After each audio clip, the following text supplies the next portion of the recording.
Hello my friends, welcome to my garage. And today we have a little bit different sort of patient over here. So this is Compressor. As you can see, this is twin gallon stock Mastercraft brand compressor. In it actually Gonski. I mean, it's not Gonski, but it doesn't work. But there is something else Gonski which make this thing does not work. I already did disassembled. I removed this plastic casing. And I want to show you what's happening and how to fix this problem. This problem could be probably the same problem for multiple different compressors. This particular one is twin stack, and it probably rebranded some sort of generic Chinese compressor which you can find in plethora different shapes and brands and whatnots. So today we're gonna concentrate on this compressor, the main issue. So the issue is that I think the capacitor is gone, and when you hear something like this,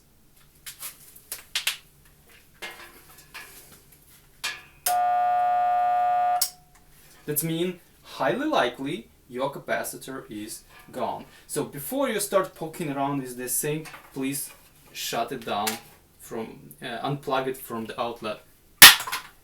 Then, just in case, discharge the capacitor. Well, I have this beefy screwdriver.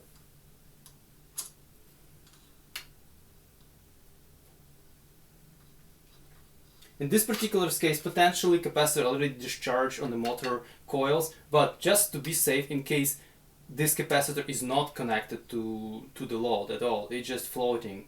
Potentially it could be a problem and it can remain and hold some charge. So make sure it discharged before you're poking around. Let's try to replace this capacitor. But before we go before we try to replace the capacitor, let's try to understand what kind of capacitor is this. So there are many different types of AC motors. This is AC motor. This AC motor has fan over here to cool itself down when it's operating. On the back here we have a pump. So this AC motor turns this pump, and the capacitor is required in order to shift the phases in order to actually operate this motor, and which obviously gonna run the air compressor pump.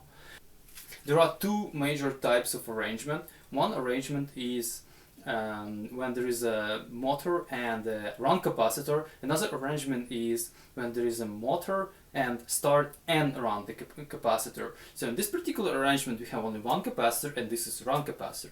And here is the diagram how run capacitor operates with AC motor. There is also case when there is a run and start capacitor. This is a little bit more complicated mechanism. But in this case, we definitely have a motor run capacitor. When you try to look for a new capacitor, you have to note two values. So over here, in the bottom here, you have 250 VAC. So this is to have 250 volt AC rating of this CBB65 capacitor, and this is number one. And 130 microfarad plus minus 5%. This is capacity of this capacitor. It's very important to have matching capacitor replacement, which you can have a little bit more voltage. For example, 200 instead of 250 volts, you can have 300 volts or 400 volts, 450 volts, whatever value you can get, but not lower. 130 microfarad, you actually can play with it a bit as well. So you cannot go any lower than that, but you can try to go a little bit higher, even within this 5% range. For example, I think I will be safe to replace 130 microfarad capacitor with 150 microfarad capacitor, because sometimes some of the capacitors are not available in your region or may cost some absurd amount of money. So exact capacitor to replace in here would cost as much money as this unit would cost. So you may just buy a new one. It is also very important to note how this capacitor is mounted. For example, this particular capacitor is essentially screwed in. It has M8 bolt over here, which let make the allow this capacitor to be screwed in into the body of the motor. Also, very important to know of those terminals. So sometimes they can be just spade terminals, right? And the polarity doesn't matter because this is AC capacitor. So let's remove the capacitor. If in this case, for this, you have to just unscrew those terminals, and then in this particular case, just unscrew the whole thing out of here.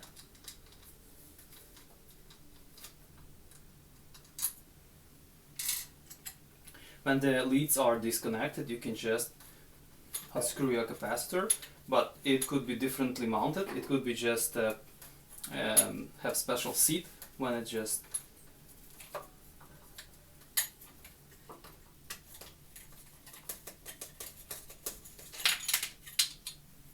Alright, this is how this capacitor look like. It has this M8 bolt which is screwed in right in here, and this sort of bracket which actually, I guess it holds it to prevent vibration, to prevent this thing breaking off, I assume.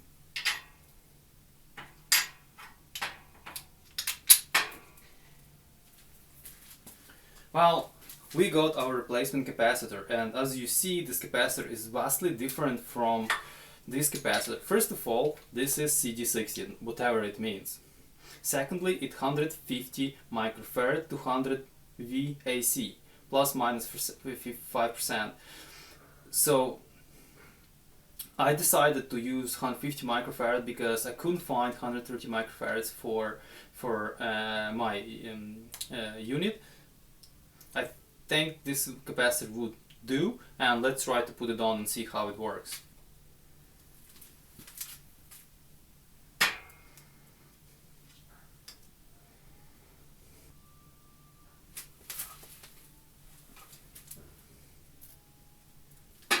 So we have capacitor connected, polarity doesn't matter as I mentioned before. I tried to move this capacitor back right here to make sure it's not going to be caught and make sure it's not going to short as well. Caught in those fan blades, and we're going to try to run the compressor with this newly installed capacitor. Alright, with our new installed capacitor, I'm gonna quickly try this compressor to see if it actually starts and works, but I'm not gonna run it disassembled in this condition because it's hazardous. I'm gonna just try it. Also, all those contacts under high voltage, it's very dangerous just to operate it like that. Okay, let's try if it works or not. It works. And it's very loud. Always disconnect power from your unit before poking around it. Now I'll take my beefy screwdriver and try to discharge the capacitor. Ideally this has to be done with a several mega ohm resistor, but we don't have one handy right here.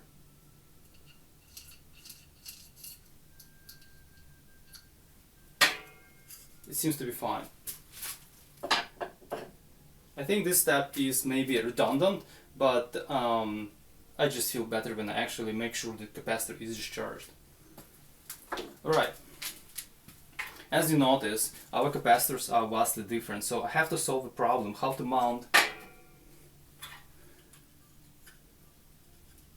come up with some sort of solution, how to mount this capacitor right over here. So this is going to be probably a separate video because I have no idea how I'm going to be doing this. But just replacing capacitor sometimes is not enough. If your compressor suffers some other damages, for example, like in my case, because I think when capacitor was dying, the motor was shaking violently. In this case, they used this cheap aluminium tube, which actually broke off. So this is a feeder tube, which actually goes from the head of the pump. It feeds the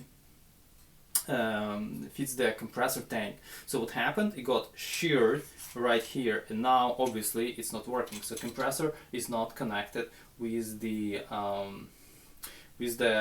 check valve of the tank. So I have to replace the tube. So sometimes it's very hard to find the appropriate tube. Ideally I would like to replace this feeder tube with the braided one, which is very hard to do because not necessarily manufacturers have all those right fittings for the braided tubes they sell. I was lucky to actually find somewhere far in China something which resembles like this. It's obviously different dimension, but seems like the fittings are right. So I'll try to retrofit this particular tube into my compressor. Maybe it would require some fiddling. So here is the check valve of the compressor.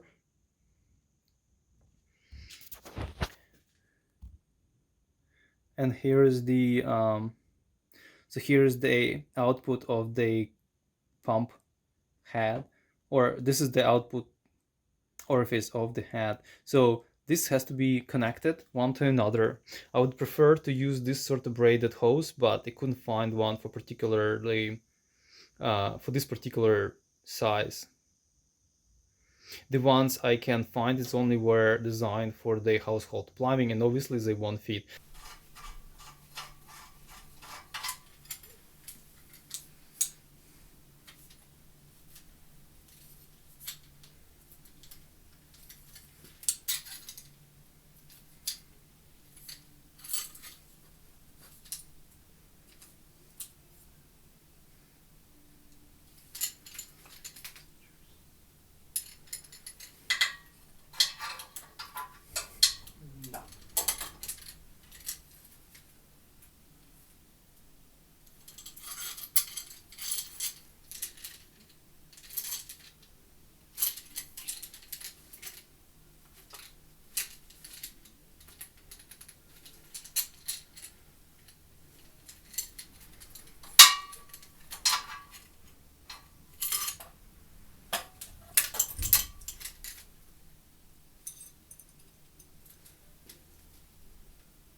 Alright, so I decided to figure out how can I attach this capacitor to this compressor.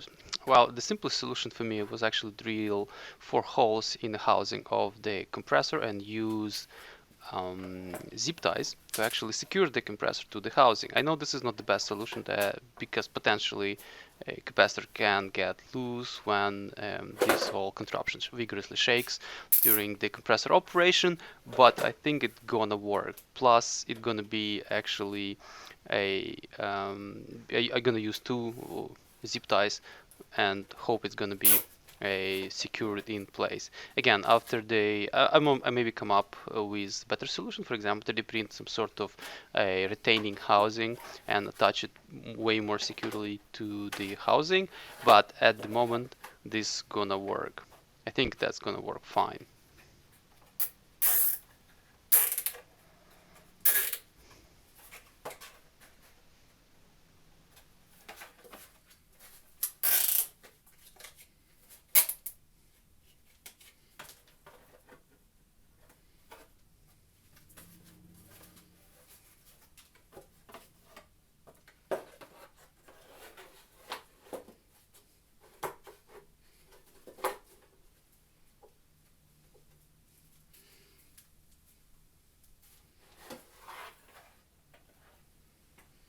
I decided to deal with those connectors to make sure they're not gonna short. So my solution was to use a spade connectors. So I use 2 pairs of spade connectors and secure them with some electrical tape, and I think we're good to go.